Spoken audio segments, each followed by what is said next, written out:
If you love cars from 2024 or 1902, you'll find them all here in the Audrain Museum Network. Become a subscriber now and experience the full range of car enthusiasm. You'll love it.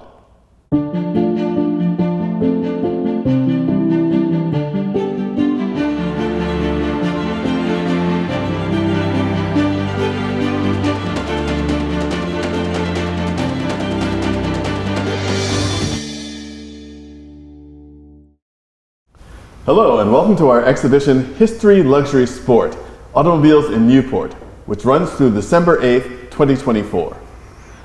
This exhibition covers not only the earliest cars that made history here in Newport and also across the United States and indeed around the world, but also showcases the Audrain Newport Concours d'Elegance. We'll start at the beginning. And I'm joined here by my friend David DiMuzio, the Executive Director of the Audrain Automobile Museum. And we're here with three incredible early cars. Now, David, I know that you, like me, really adore veteran cars, and especially these cars, which speak so much to the history of automobile racing in America and to the region in which we live. Right here in Newport. What's our first car? This Panhard-Levassor Type B1. This is a car with a great Rhode Island and Newport connection. It is a wonderful part of the Audrain collections. 1901, purchased by David Wolfe Bishop, a buddy of Willie K. Vanderbilt's, raced in the Newport automobile races, 1901, 2, and 3. We have photo documentation of it at the track, which is remarkable. Of course, these cars raced at Aquidneck Park, the horse track up nearby Middletown. It also participated in the New York to Buffalo race and won. And when he went on to win over a dozen races of the 20 or so that he competed in. So this car has really proven itself to be dependable, reliable, and really good for endurance racing. It's wonderful the way it showcases, as you just mentioned, the two very different types of racing that were emerging at this point. The first races, of course, in the late 19th century were point-to-point, city-to-city races that served to prove that cars were more than just toys that people could drive around their estates or tootle around a few blocks in a city. They could actually get out on the open road, and that even the open road, our vision today of what an open road is very different than what the roads were like at the turn of the 20th century. These are cars also that seem to the uninitiated to be very sort of spindly, fragile things. These had to deal with conditions far harsher than any car today has to deal with.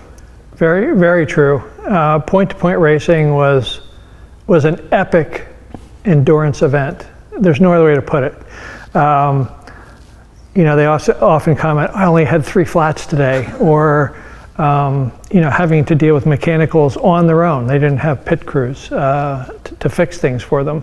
So these races, point-to-point races, which I think started really as gentlemen's match races, became really what a lot of these early race cars were about. Now that's one side, and then now we have track racing here in Rhode Island. And Rhode Island was the home of the very first circuit race held in the United States in Cranston. That's in right. 1896. Yes. An astonishing thing. Yeah, Willie K. followed suit in 1900. Same idea. But it was short-lived, 3 or 4 years. Why? The cars get too much horsepower and they get too fast. But what's interesting about the early races is the classes. And you'll see posted on the wall here in the gallery, the 1901 program for the Newport automobile races.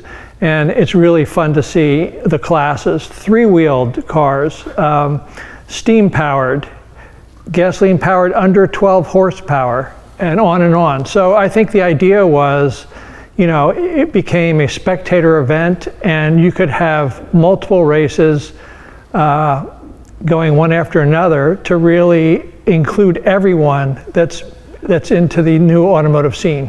It is very interesting because, of course, today in auto racing, we have in the FIA series mixed classes with prototypes and GT3 cars, etc., all running together. And frankly, I think it'd be more entertaining if they did what they did back in the day and ran the cars separately as various heats.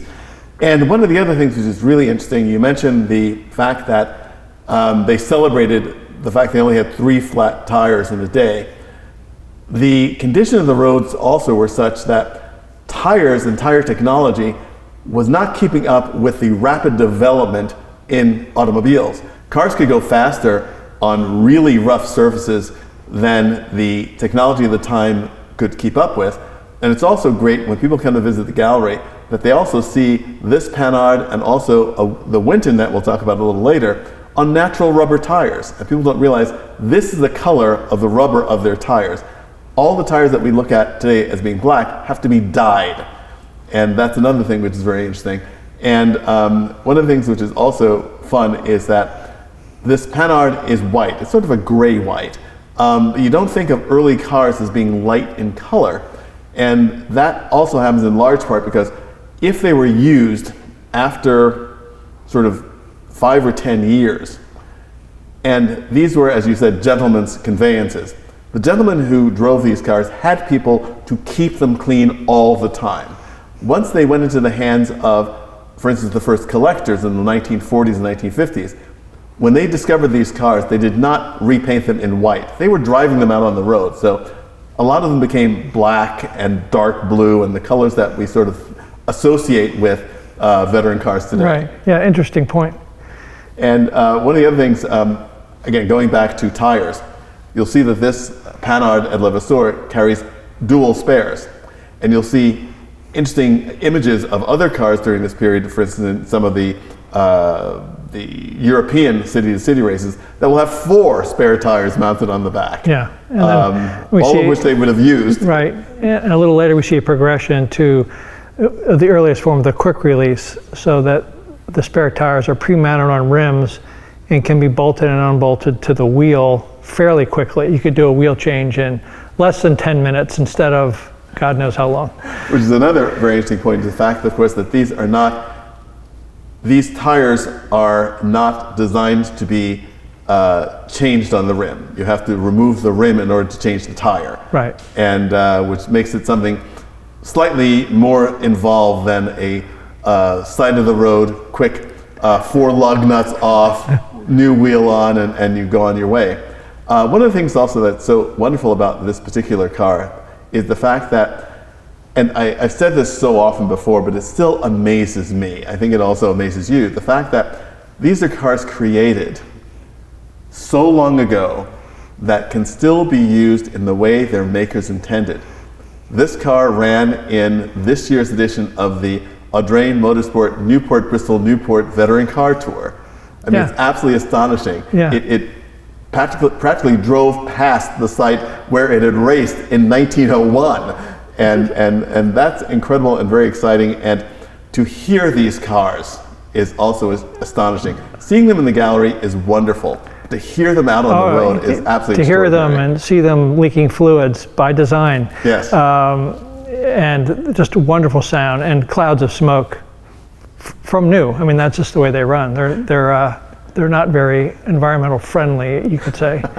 Well, although the very interesting thing is that our good friend Miles Collier, the owner of the Miles Collier Collection and the founder of the Revs Institute, and we'll talk about a car that came from the Revs Institute in a moment, wrote a wonderful book called The Archaeological Automobile.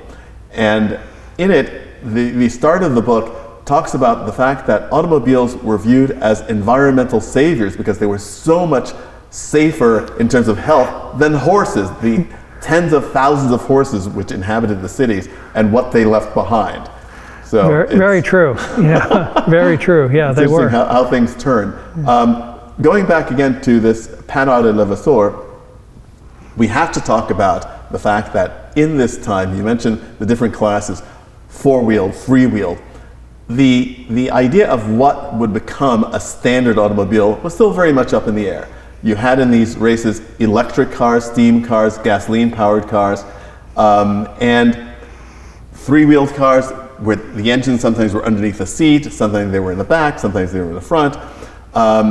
And what we understand today as the standard layout for a car, and we'll get into what's standard today Sure. as well, is called the system Panhard, because it's an engine in the front, driving rear wheels. A four-wheel car. Four-wheel car, engine in the front, driving rear wheels, and with a transmission between the engine and the driving wheels. Yes. And you think, well, that's how it always is. But that's the great thing about these cars. Someone had to think of it. Yes. No, that's a remarkable thing about all these vehicles. And what got me so interested in them is the progression of technology in these first 10 years of the 20th century has never been reproduced. No. The amount of innovation, it's just phenomenal. It's wonderful to read about every one of these cars and understand how it had its own take and technology, how it was trying to make a better car on its own, you know. So speaking of the progression of technology and records, let's talk about this Moors. Check it out. This car, which comes to us from Miles Collier and the Revs Institute, is so astonishing because it is literally a record car. And we talked about the march of technology. This car, with Willie K. Vanderbilt behind the wheel in France, set a then land speed record of 76 miles per hour. Now, to put that into context, the record he beat was also the first record for a gasoline-powered car, because the speed record has always been set by electric cars. And the electric car's speed was 42 miles per hour. So he almost doubled the speed. That's remarkable. 76 miles an hour in a car like this is 200 miles an hour plus in today's supercars. Exactly. Well, this is a supercar. It's a supercar yeah. of 1902, the Morris Type Z, 60 horsepower, and in a car that weighs absolutely nothing. Yeah, well, it had to be under 1,000 kilograms. So, and four-cylinder, 573 cubic inch engine. So big pistons, a lot of torque, and amazing. And it's a beast. It's a beast of its day. I mean, 60 horsepower was a lot of horsepower back then. That is absolutely supercar. And the idea that technology that we think is new is actually quite old is really evident in this car, because we talked about the road surfaces and what they were like, and especially for those city-to-city, point-to-point races. This 1902 Moors has hydraulic dampers. I mean, No you talk way. about a secret weapon for a race car back in Yeah. 1902. This has it. It's astonishing to think about this. Single hydraulic dampers in the front, dual in the rear, and also you can see these wonderful big rubber bump stops that the car has. So, you know, it's all about controllability and getting that competitive advantage over the other cars in the field, and this car has it all. It must have been really a benefit given the unevenness of the roads.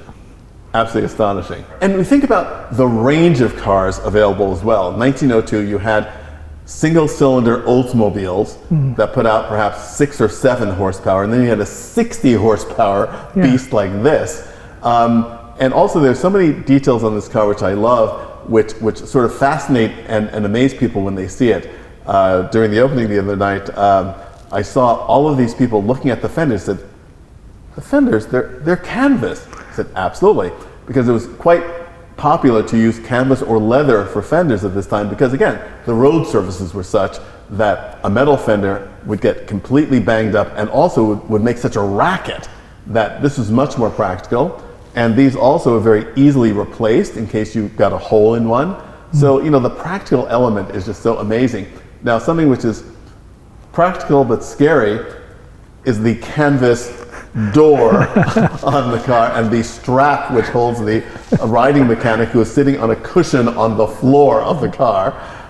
Can you just imagine, you know, being hurled around turns at 50 or 60 miles per hour in this while you're sitting on the floor? Yeah, and you see the mechanic sometimes on the foot stand, the footboard here, or the foot platform, leaning out as a counterweight, going around turns. So, you know, people often ask, well, why are there 2 people on the car while racing? Well, you know, the mechanic had lots to do. He was pressurizing fuel. He was monitoring the oil delivery. And some of these cars you'll see, like the Mercedes, all these vials of drip going to different points in the car, all had to be monitored and adjusted according to the needs of the moment.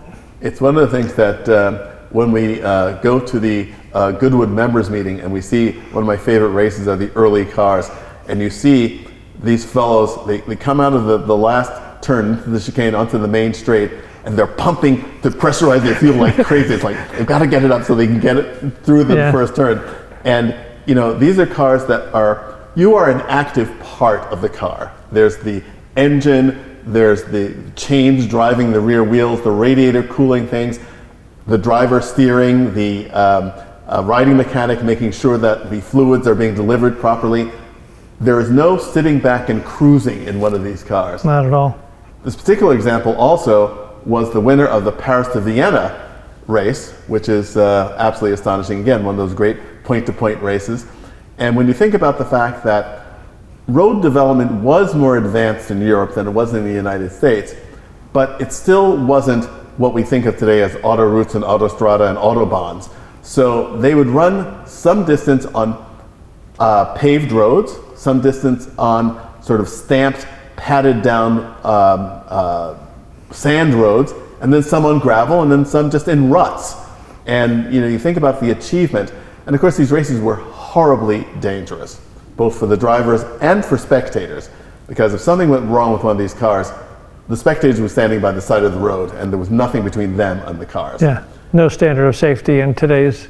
Not at all, not at all. And you even actually look at the pictures of the racing at the Aquidneck Park track. There's this little wooden bar and a couple of hay bales and spectators standing right there next to these cars. And the starter, that's my favorite thing. The starter there in the track with the flag. It's like, no, not a job for me or you, I think, for that matter. No. Now, let's look at the third in this trio of cars that we're covering here, which is not only an amazingly historic car, but I know that you and I both love antiques and antique furniture. And the way that they show the life of the owners that had it, this car really shows that in spades. It's amazing. Let's go. Now, originality is something which has really come to be prized throughout the car collecting hobby. And one of the things that makes our friends at the Lars Anderson Museum so incredibly fortunate is that the museum was founded by Lars and Isabel Anderson and centered around their collection of automobiles. They bought cars, they never sold them.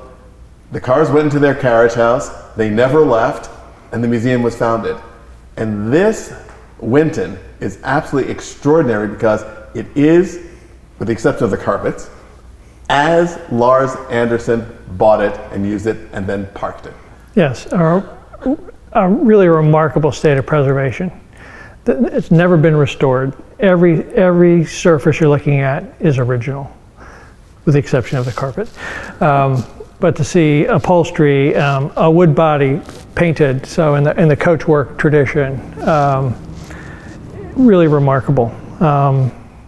It's also, I think, the third car that Lars bought, and he bought it as a race car. So that's another interesting thing, development in these earliest years is just about now, 1901, where you could actually buy an American-made race car, not a touring car that you could strip down and race. A purpose-built race car. Purpose-built, so that's a remarkable thing. Winton only built 4 of these. He kept one for himself, which he actually raced against Ford in the international sweepstakes. Right. Most of the race, apparently, the Winton was far ahead. It had a mechanical problem. Ford ends up winning the race, and the prize money helps them go about starting the Ford as we know it. You know. And of course, the basic rule of racing: to finish first, you must first finish. That's right. However, Winton was known for also their durability. The first cross-country drive was taken in a Winton. And of course, everyone loves the story of the founding of Packard, in that James Packard was a dissatisfied Winton customer, and he didn't like the answers he was getting from Winton, so he started his own company. But this is also extraordinary in that it is also the last extant example of this car, which is also a very special thing, and again, something that we're very grateful that the Lars Anderson Museum would loan it to this exhibition. I think it might even be the oldest surviving American race car. And Lars drove this in races in Massachusetts. Yeah, point to point as well. He was doing the same thing. We're still looking for good documentation that he raced with Willie Kay in Newport. We're not so sure, but it was certainly here in southern New England doing its thing. And the wonderful details that you can see because of the originality, one of my favorite things is Lars Anderson's monogram on the side of the car, along with his nickname for the car and his saying. He came up with mottos for all of his cars. Yeah. So this is the Buckeye. Buckeye. And the motto, catch who catch can. And every one of his cars has these, but we need to find out more about that. Like, what was that about? Well, you know, today many people name their cars. Yeah, and, fair enough. You know, especially back then, when a car was something extremely special, and obviously Lars was a tremendous car enthusiast, an automobilist to the core. It would not be unusual to me that he would name the cars and the mottos, but that's a little over the top. But I think I've named one car in my entire life. I haven't really done that much. But there's also one thing we're not talking about simply because, frankly, I don't know much about it. But we'll hear from Evan Ide, who knows this car better than anyone, former curator at Lars Anderson, who's giving a talk here coming up. He's giving a talk here coming up, and for members of the Audrain Automobile Museum, you'll be able to come to that seminar here in the gallery, and afterwards see it on our exclusive members portal as well. That's going to be a fascinating talk. Yeah, Evan will talk a lot about the technology in the drivetrain, which is remarkable. So this is an amazing start to this exhibition. The earliest form of motoring here in America, in Rhode Island, here in Newport. This is one of the examples of what makes Newport what it is, and the fact that the role that Newport played in the building of automobile racing in America is outstanding, and we're here to showcase that for you. Thanks for joining us here, and welcome back to other videos that we'll do to bring you highlights from this exhibition, History, Luxury, Sport, Automobiles in Newport.